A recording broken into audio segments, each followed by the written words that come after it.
Mtume Muhammad sallallahu alaihi wasallam alishuka Jibril akamwambia, ya Muhammad sallallahu alaihi wasallam, ishi ma shit, ishi vyovyote utakavyoishi, fa innaka mayitun, fahamu wewe si vinginevyo ni maiti, wa ahbib man ahbabta, na mpende utakayempenda, fa innaka mufariqun, iwe mtu au vitu iko siku tachana navyo, wa'mal ma shit, fanya chochote unachokitaka katika dunia, fa innaka majziyun bi, hakika wewe utalipwa mbele ya Allah.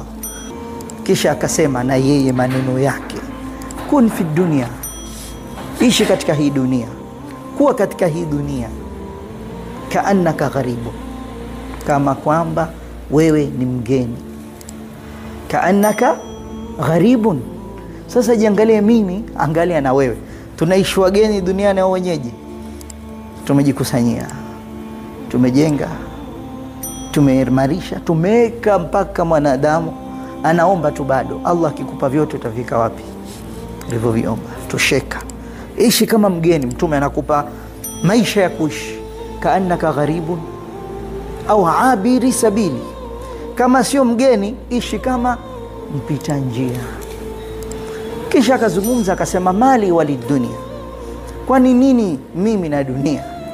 Inama mathali, hakika mfano wangu mimi, wa mathali dunia, na mfano wa hii dunia, karakib, ni mfano mtu alopanda nistadhili tahta shajara, akakaa, umeona huu mti, jua kali, akakaa tahta shajara, akakaa chini ya mti, anasubiri jua lipite, thumma raha, akapunzika vizuri, kisha akapumzika.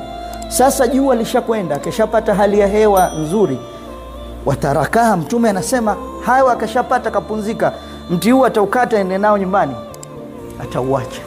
Na sisi dunia tutaiwacha.